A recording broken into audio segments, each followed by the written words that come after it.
Staff selection commission চূড়ান্ত শূন্যপদের তালিকা প্রকাশ করল এবং সেই তালিকা অনুযায়ী কতজন স্নাতক কেন্দ্রীয় সরকারি চাকরির সুযোগ পাবেন সেই সংক্রান্ত ঘোষণা কিন্তু স্টাফ সিলেকশন কমিশনের বিজ্ঞপ্তি থেকে জানা গিয়েছে।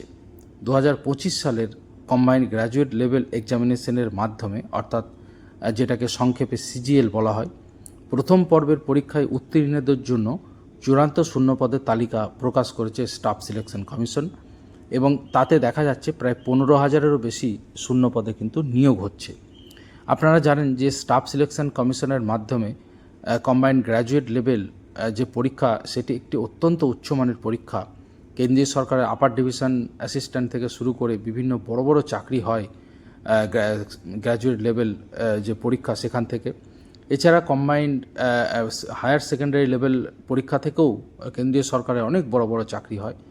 তবে ম্যাট্রিক লেভেলে আর পরীক্ষা সেভাবে হয় না, কিন্তু একসময় ম্যাট্রিক লেভেলেও কিন্তু বড় চাকরি হতো। যাই হোক, কেন্দ্রীয় সরকারের গ্র্যাজুয়েট লেভেল পরীক্ষা এবং হায়ার সেকেন্ডারি লেভেলের পরীক্ষা নিয়মিত হয় এবং সেই পরীক্ষাতে দেখা যাচ্ছে যে 15,130টা শূন্যপদ কিন্তু রয়েছে 2025 সালের জন্য। বিশেষ প্রতিযোগিতামূলক পরীক্ষায় পাশ করার পরে কেন্দ্রীয় বিভিন্ন মন্ত্রক এবং বিভাগে স্নাতকদের সুযোগ পাওয়া যায়, অর্থাৎ শুধুমাত্র স্নাতক হলেই আপনি এই পরীক্ষায় বসতে পারবেন। এবং গ্রুপ বি, কেন্দ্রীয় সরকারের ম্যাক্সিমাম গ্রুপ বি পোস্টে নিয়োগ হয় এখান থেকে এবং কিছু গ্রুপ সি বিভাগেও নিয়োগ করা হয়ে থাকে। প্রথম পর্বের যে পরীক্ষা হয়েছে তারপরে শূন্যপদের তালিকা প্রকাশ করেছে স্টাফ সিলেকশন কমিশন এবং সেখানেই দেখা যাচ্ছে যে প্রায় 15,100টি শূন্যপদ রয়েছে। যেহেতু প্রায় প্রত্যেক বছরই নিয়োগ হয়, পরীক্ষা হয়, সেজন্য এই শূন্যপদের সংখ্যাটা কিন্তু কম নয়। অনেকেই যারা মোটামুটি স্টুডিয়াস আছেন, একটু পড়াশোনা করেন, কোনো প্রতিযোগিতামূলক পরীক্ষা প্রস্তুতি সেন্টারে প্রস্তুতিও নিতে পারেন, কিন্তু গ্র্যাজুয়েট লেভেল এবং হায়ার সেকেন্ডারি লেভেল কিন্তু কেন্দ্রীয় সরকারের অত্যন্ত ভালো চাকরির পরীক্ষা বলে আমি মনে করি। 2025-এর পরীক্ষায় ওই সমস্ত বিভাগে মোট 14,582টি পদের নিয়োগের বিজ্ঞপ্তি প্রকাশ করা হয়েছিল। নতুন তালিকা অনুযায়ী আরও 3,452টি শূন্যপদ এতে যোগ করেছে এসএসসি, অর্থাৎ স্টাফ সিলেকশন কমিশন। এর মধ্যে অর্থমন্ত্রকের Central Board of Direct Taxes বিভাগেই অধীনেই কিন্তু শূন্যপদ অনেকটা বেড়েছে। সেখানে 8,332টা শূন্যপদে নিয়োগ হচ্ছে। এর আগে অর্থ দপ্তরের আন্ডারে সেন্ট্রাল বোর্ড অফ ডিরেক্ট ট্যাক্সেসে 8,002টো শূন্যপদ ছিল, অর্থাৎ 8,002 থেকে হয়ে গিয়েছে আরও 330টা শূন্যপদ এখানে বেড়েছে এবং 8,332টি পদে নিয়োগ হচ্ছে। যারা রাজ্য সরকারের বিভিন্ন চাকরির পরীক্ষা দিচ্ছেন তারাও এই কেন্দ্রীয় সরকারি চাকরির পরীক্ষা দিতে পারেন। তুলনায় অনেক ভালো চাকরি বলা যেতে পারে। হয়তো আপনার পোস্টিং পশ্চিমবঙ্গের বাইরে হতে পারে, কিন্তু কম্বাইন্ড গ্র্যাজুয়েট লেভেল একটা চাকরি, অবশ্যই একটা মানে উচ্চমানের চাকরি। তো যাই হোক, দ্বিতীয় পর্বের যে পরীক্ষা হবে তার আগে তাদেরকে জানাতে হয়, অপশান দিতে হয় যে কোন বিভাগে নিযুক্ত হতে চান। সেই বিষয়টি এসএসসিকে জানাতে হবে, অর্থাৎ স্টাফ সিলেকশন কমিশনকে। এক্ষেত্রে তাদের কাছে এসএসসির পোর্টাল মারফত অপশান কাম প্রেফারেন্স বিকল্পটি বেছে নেওয়ার সুযোগ থাকছে। 9 মার্চ থেকে 12 মার্চের মধ্যে প্রার্থীদের তা জানিয়ে দিতে হবে। অর্থাৎ বুঝতেই পারছেন, আমি এই যে ভিডিওটা করছি 12 মার্চ কিন্তু লাস্ট ডেট রয়েছে, তার মধ্যে কিন্তু আপনাদের তা জানিয়ে দিতে হবে।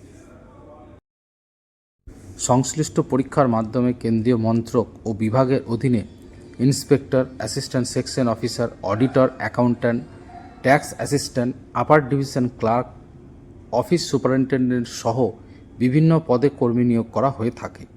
অর্থাৎ বুঝতেই পারছেন, কেন্দ্রীয় সরকারের যে পোস্টগুলো রয়েছে, অ্যাসিস্ট্যান্ট সেকশন অফিসার অনেক বড় চাকরি বলা যায়। তারপরেই সেকশন অফিসার হয়ে যাবেন প্রমোশন পেয়ে।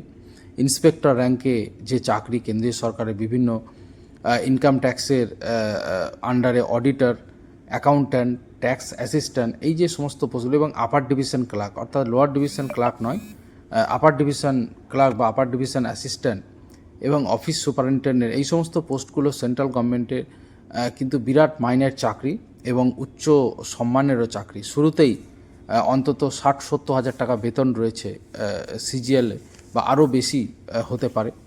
তো অবশ্যই যারা রাজ্য সরকারের চাকরির জন্য প্রস্তুতি নিচ্ছেন তারা কেন্দ্রীয় সরকারের চাকরির জন্য প্রস্তুতি নিতে পারেন। বিশেষ করে সেন্ট্রাল গভর্নমেন্টের চাকরির পরীক্ষায় যেহেতু অনেকটা বয়স থাকে না যে 40 বছর পর্যন্ত দেওয়া যায় এমনটা নয়, রাজ্য সরকারের অনেক চাকরি পিএসসি ক্লার্কশিপ বলুন, PSC miscellaneous, PSC group D, PSC group D আর সেভাবে নিয়োগ হয় না, একসময় হতো। যাই হোক, এসএসসি মাধ্যমে যা গ্রুপ ডি নিয়োগ হয় স্কুল সার্ভিস কমিশনের মাধ্যমে, সেখানে মোটামুটি 40 বছর বয়স থাকে, বা আদালতগুলোতে যে নিয়োগ হয় সেখানেও মোটামুটি 40 বছর অবধি দেওয়া যায়। আর অন্যান্য পরীক্ষাগুলো মোটামুটি রাজ্য সরকারের 37 বছর পর্যন্ত তো দেওয়া যায় মোটামুটি সব পরীক্ষায়। কিন্তু কেন্দ্রীয় সরকারের অনেক পরীক্ষায় রয়েছে যেখানে 25-30 বছরের বেশি দেওয়া যায় না। সেই জন্য যারা সদ্য গ্র্যাজুয়েশন পাস করেছেন বা উচ্চ মাধ্যমিক পাস করেছেন 20-22 বছর বয়স, তারা অবশ্যই সেন্ট্রাল গভর্নমেন্টের এই পরীক্ষাগুলোর জন্য কিন্তু পরীক্ষা দিতে পারেন। আপাতত রাজ্য সরকারের চাকরির বিজ্ঞপ্তি হয়তো আর বেরোবে কিনা সন্দেহ রয়েছে, যেহেতু ভোট সামনে।